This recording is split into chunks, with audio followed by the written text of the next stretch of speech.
This one here, the capo, I have to be careful that it's straight more or less to the corresponding to the fret, and that it's not like this. This is one thing, this is wrong, and also the opposite, of course, this is also wrong. So be careful with that. And I do recommend this one, which does not have this thing here, this, maybe here, this, because with this one, it may scratch the fretboard. Your guitar, any guitar. So this one here is not good, and this one here is very good.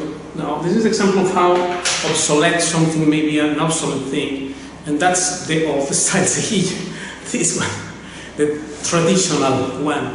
Why? This is not good for me, because you put this thing here, say you put it here.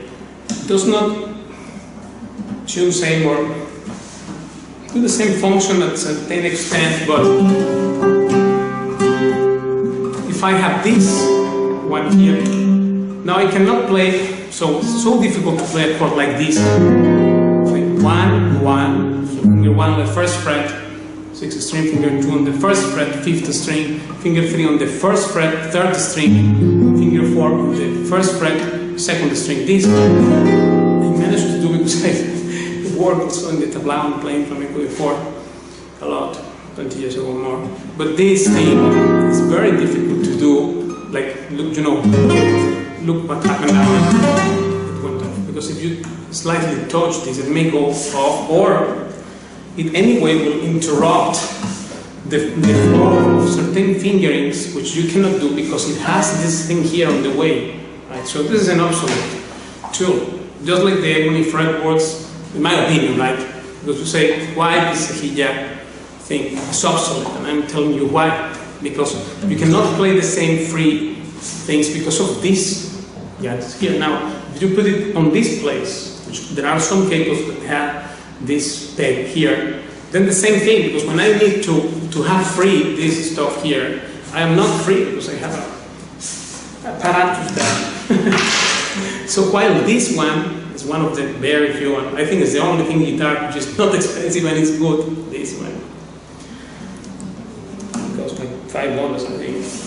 This one here, you put that like this, and then now I can really go the other way, right? So regarding your other question about the thumb has to flow, left hand thumb has to flow according to your anatomy of hand, of course, and don't force your hand to do nonsensical rules like some people in classical guitar they say the thumb has to be here at the half, and you should never do, like they hate this. Of course, some players are, you can see even Pat Metheny, great artists, doing this thing to play chords with the, I don't know how to do it, but with the thumb, right?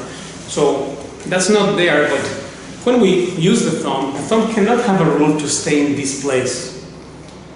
Classical people, some of them at least, say thumb has to be here, it should not be up or down. It has to be there, straight, and perpendicular to the fretboard. So it cannot be like this or like this, right? Then that's a nonsense, really. I tell you why. Let's play two chords, and I give you the example why. Let's play G sharp 13. This. So play finger 3 on the 4th fret, 6th string, finger 4 on the 4th fret, 4th string, finger 2 on the 3rd fret, 3rd string, and finger 1 does this thing to cover these 2 strings, right? So we have finger 1 on the 1st fret, 1st and 2nd strings, finger 2 on the 3rd fret, 3rd string, finger 4 on the 4th fret, 4th string, and finger 3 on the 4th fret, 6th string. The 5th string is muted, so we play like this. Now when you do this chord, look what's happening here behind. Look.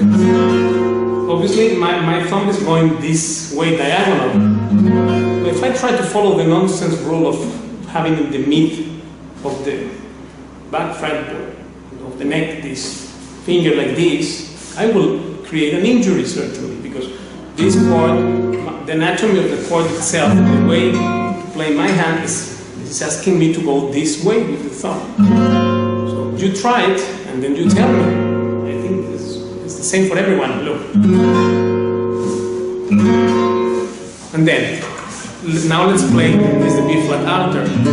So here we have finger 1 on the 1st fret, 6th string, finger 2 on the 1st fret, 5th string, finger 3 on the 1st fret, 3rd string, and finger 4 on the 1st fret, 2nd string. Like this.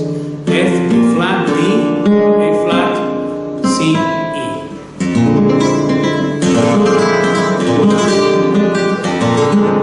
If I play this chord, now look what happens here. Obviously, my thumb is going just the opposite way, because it's impossible to play this chord with the thumb to the other side or to the midpoint straight. Mid perpendicular, the rule says that you have the thumb here. Right? This is a nonsense thing. They never prove it by. And by the way, this probably I am the first person to say why and explain why and how this left hand thumb behaves while playing. I mean, you don't worry about it, just go over the fretboard. When you play a chord, just don't force the hand, just leave it there where your hand asks it to be. This is here, A sharp 13, and B flat alter. It's the opposite way, you see?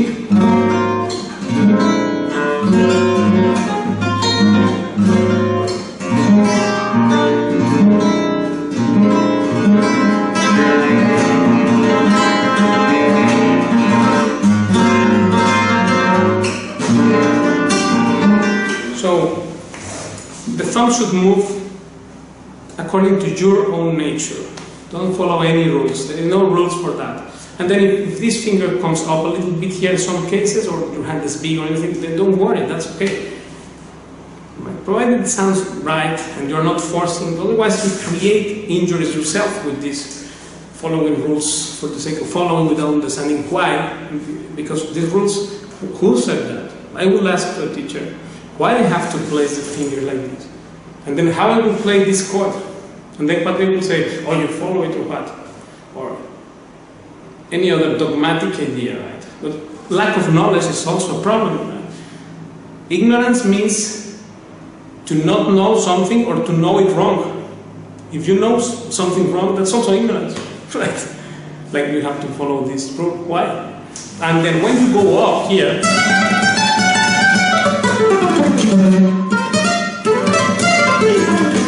when we play in the upper part, when we play here up in the 3rd or 4th position, this is 1st, from 1st to 4th fret, 2nd from 5th to 8th, from 9 to 12, 3rd, and this is 4th. When we play here,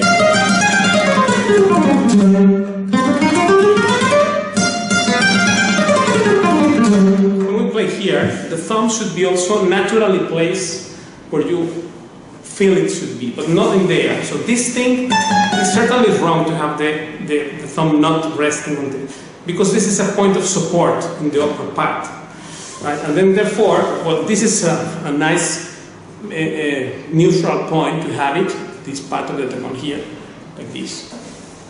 So here, and then that's it. Then you can play here. Try to not bend as possible this joint, because this also is a weakness. It weakens your you're playing. So you have this here, and then play this way, right?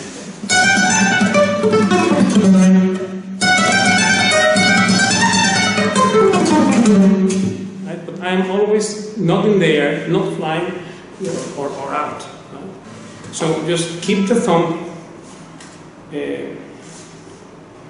tranquil, in any place it falls there, and then you're okay. And then of course the cejilla thing, it matters also, because this, by the way, it distills the guitar, and it's used mainly because of the singers need a certain key to play. So we will keep using it, just as Paco did keep using, but he avoided it. A lot of things were to use all the guitar, because in back then, say 40 years ago or more, before Paco time, sometimes singers said, play at 8 por arriba, and then you were doing this kind of thing.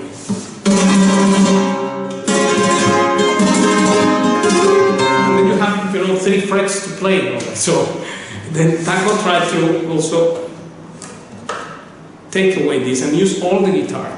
But some things, like traditional playing por medio on the 3rd fret or 2nd, that's okay. I'm not against the use of the capo. And about the capo itself, this one is very good.